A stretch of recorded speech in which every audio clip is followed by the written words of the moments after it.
I am Laurence Llewelyn-Bowen, and I'm planning a saunter through the history, culture, and alchemy of interior design, so why don't you tag along? We will be discussing the frankly frilly, bonnety, muffy world of Victoriana.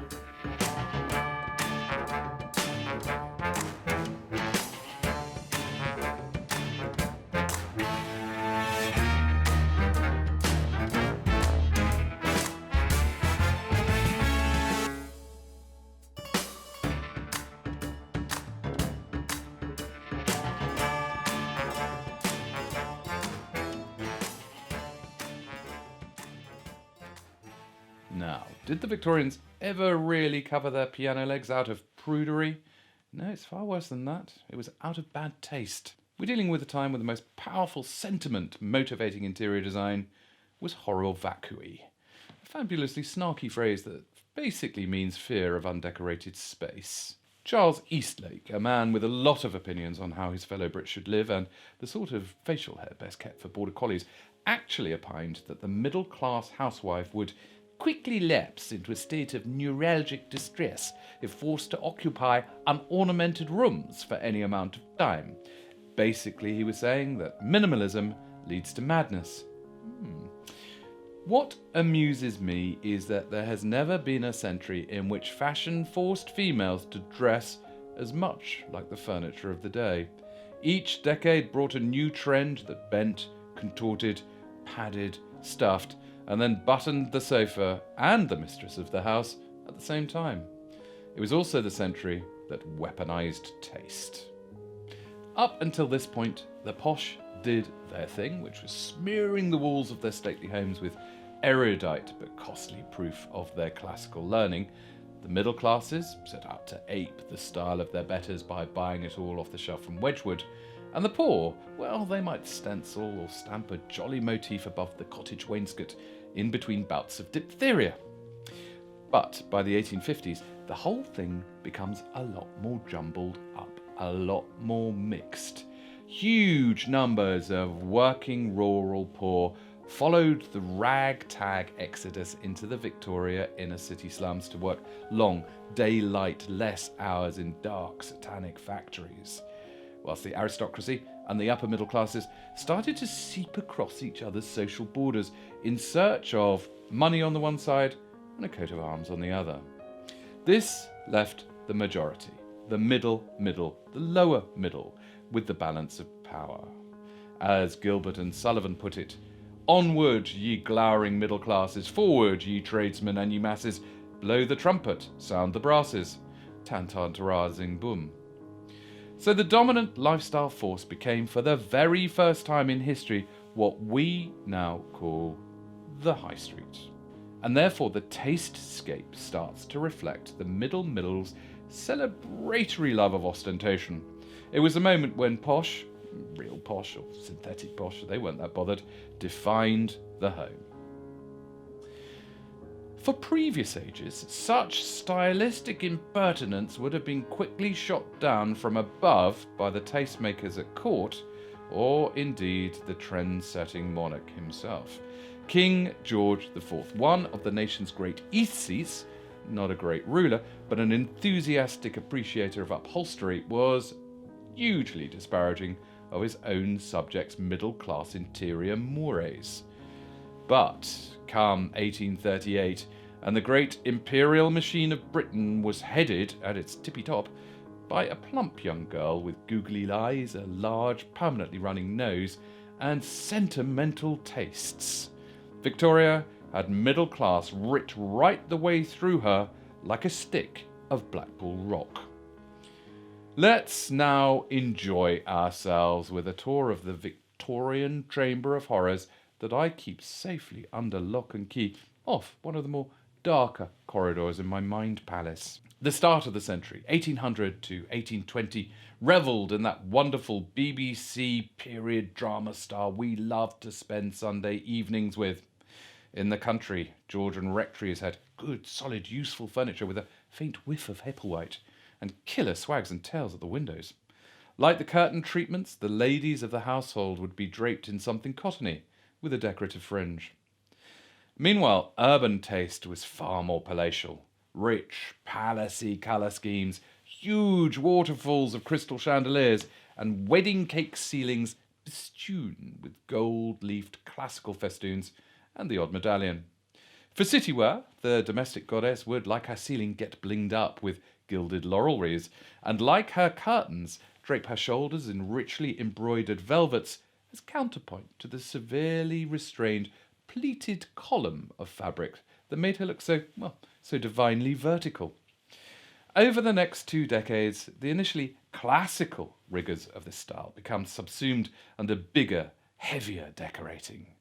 As factories become cleverer at making things bigger, brighter, and cheaper, but more ornate, everything begins to puff up, and ladies swell to suit. Like the ubiquitous balloon-backed chairs of the period, sleeves look like swimming aids. Out goes an elegantly draped classical coiffure to be replaced by Disney-esque ringlets in shades of spaniel. This is the stylescape that the 18-year-old Victoria Regina inherited from her crusty old sea-dog of an uncle, William IV.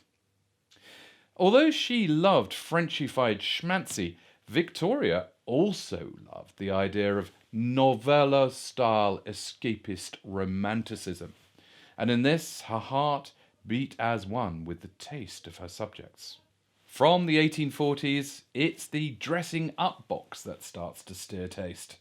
The style of olden days becomes the perfect, whimsical backdrop for Victoria's fairy tale romance with her fabulously good-looking cousin, Albert of Saxe-Coburg. Victoria loved the historical escapism of Sir Walter Scott, and Albert, homesick for Bavaria, encouraged taste to start heading for the Highlands, which, if you blurred your eyes, could look rather like Germany.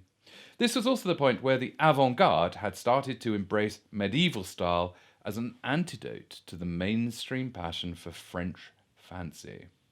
In architecture, Augustus Pugin, a rather overheated aesthetic fundamentalist and fanatic Roman Catholic, pioneers a kind of powerful, crockety Gothic that ultimately leads to the Houses of Parliament.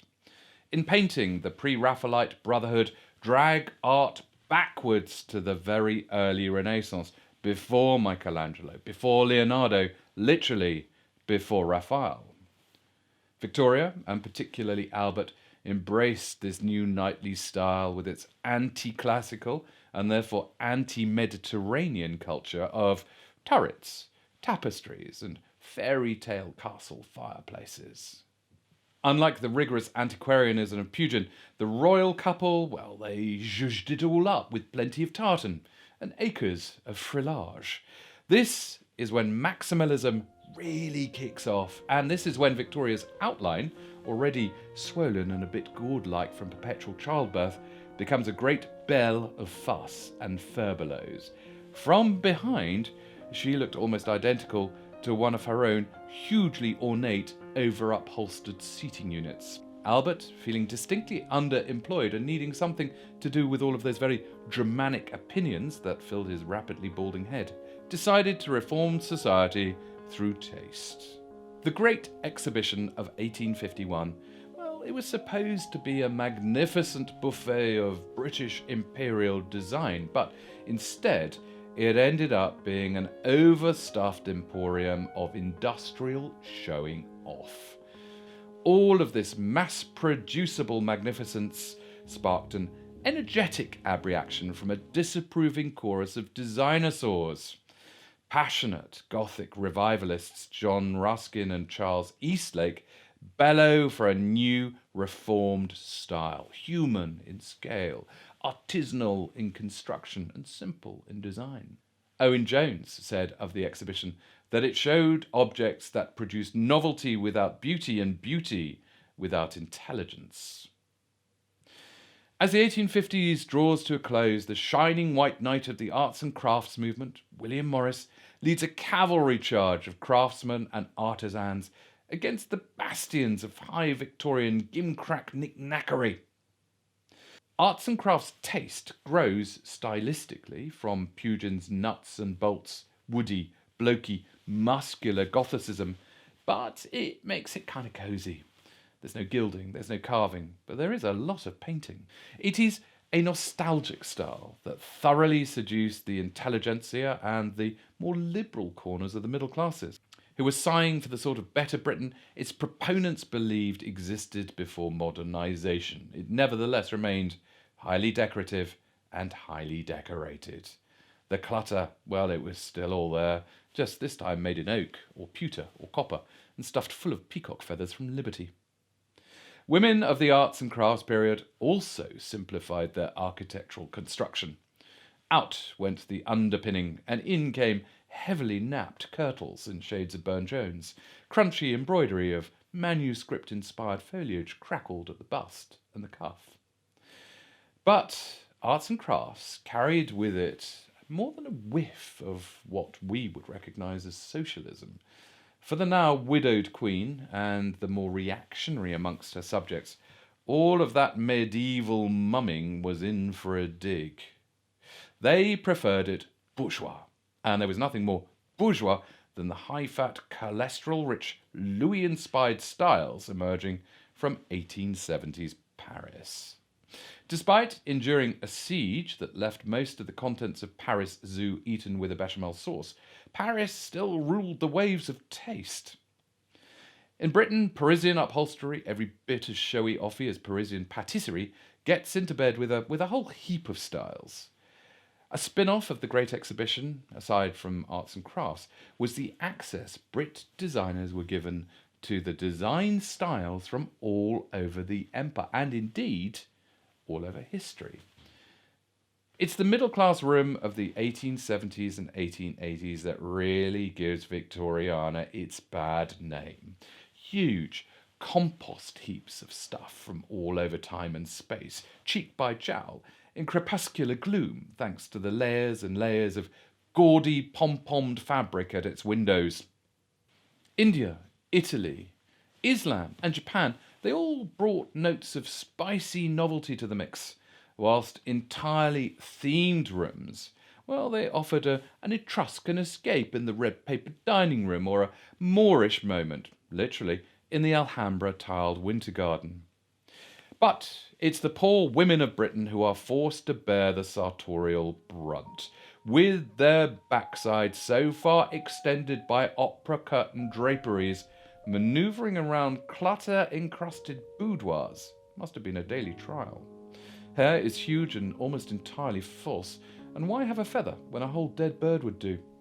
Like their own mantelpieces, they were madcap displays of eclectic collections, all nestled amongst unprecedented confections of fiendishly complicated drapery. In fact, it's all so awful, it's really rather nice. It's like it's gone so far around the clock face of bad taste, it's come around the other side. Anyway, change was in the air, and it was the suburbs, initially resistant to arts and crafts, who started to become rather fond of the straightforwardness of all that oak furniture and those practical, flat, patterned fabrics. And that was that. Arts and crafts, well, it remains the style of our suburbs, with some modifications, right up until the Second World War. In fact, even today, imagine the mountain of strawberry thief plasticised shoppers that are sold every year to Britain's chattering classes. Meanwhile, for the cognoscenti, an incredibly simplified, very designer arts and crafts style emerges, heroing Japanese furnishings that had only recently found their way onto the British luxury lifestyle market. This literally aesthetic style found a flamboyant champion in Oscar Wilde. Self-consciously arty and deliberately modern, it embraced the art of Whistler and the decadent but truly elegant black and white drawings of Aubrey Beardsley. Allowed to take its own organic, sinuous course, it rapidly flourishes into Art Nouveau. Gone are the heavy, rich colour palettes and daylight-sucking fabrics. Instead, as the century closes, the light is allowed to flood in. And corseted once more, less tortuously this time, women blossom into curvaceous S-bends. They are perfect reflections of the whiplash tendrils that define Art Nouveau wallpapers. And like the gilded nymphs so popular as motifs on the brooches they wore, their hair is fetishized into huge, healthy, shiny nimbuses. And so Victoriana dies, just as Victoria herself kicks the regal bucket in 1901. And the first thing that her successor, Edward the Caresser, great nickname, does is to open all the windows, take down the curtains, and paint the inside of Buckingham Palace white. Great job, Eddie. There endeth the Victorian lesson, and the lesson we learn is, let's make sure we'll never do that again.